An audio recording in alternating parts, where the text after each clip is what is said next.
But when Ferdinand VII became a captive of Napoleon's invading army in 1808 and left a vacuum of authority, the same reform theology and ecclesiology that had bolstered the monarchy in earlier decades fueled radical experiments in political representation.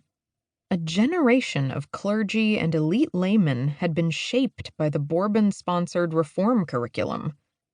With the throne vacant, these Reformed Catholics brought their distinctive sacred concepts of representation and conciliar debate to the work of crafting a constitution for the empire and instituting it in New Spain, the Kingdom of Guatemala, and New Granada, all still in the name of loyalty to the absent monarch. Drawing on the Reform Catholic justification for decentralized power in the Church, they modeled for the orphaned empire elections and deliberations on the ecclesiastical traditions they had championed against Rome's claims of ancient prerogative. Ferdinand's return from French captivity in 1814 precipitated a rupture and set Reform Catholicism on the path to a far more radical politics and theology.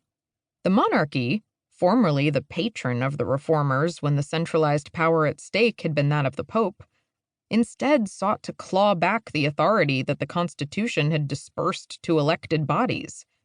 The king's new allies were the same Jesuits and their champions whom the Bourbon state had suppressed half a century earlier.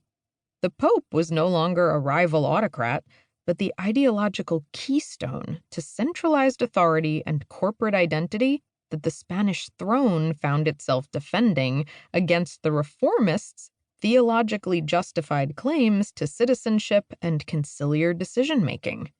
This religious divide fueled two civil wars and defined the two major political parties battling for control of the region for the rest of the 19th century. The Reform International and the Ultramontane International, in short, permutated into the liberal and conservative sides on the battlefield, and ultimately into the liberal and conservative parties in Latin American political spheres, from the municipios to the congresses and presidential palaces. At no point in this process did either side lose its religious grounding. Materiel in the Catholic Civil War.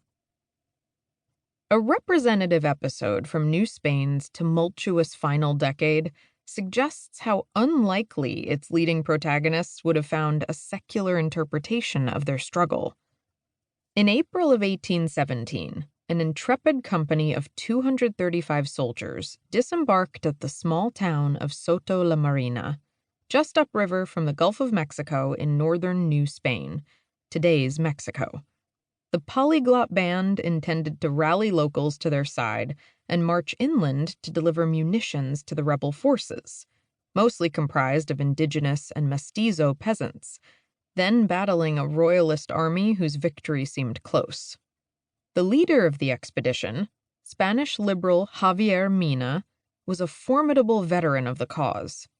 In 1808, he had successfully led guerrilla skirmishes against the French after Napoleon's army swarmed over the Spanish border, taking King Ferdinand VII hostage and leaving patriots across the empire to improvise sovereignty in the king's absence.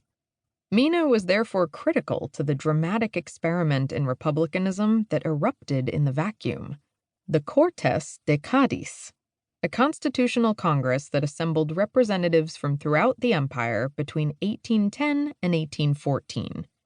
After fighting the French invaders, Mina had defended the Cortes' signature accomplishment, the 1812 Constitution, against a restored and autocratic King Ferdinand VII in 1814.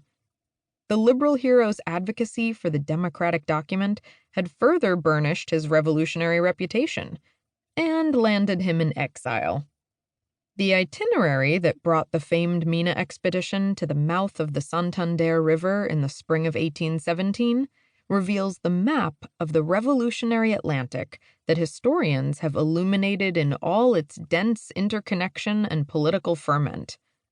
Mina had initially conceived of the expedition while sojourning in Liverpool and London, in consultation with the community of fellow Spanish exiles who formed an important network of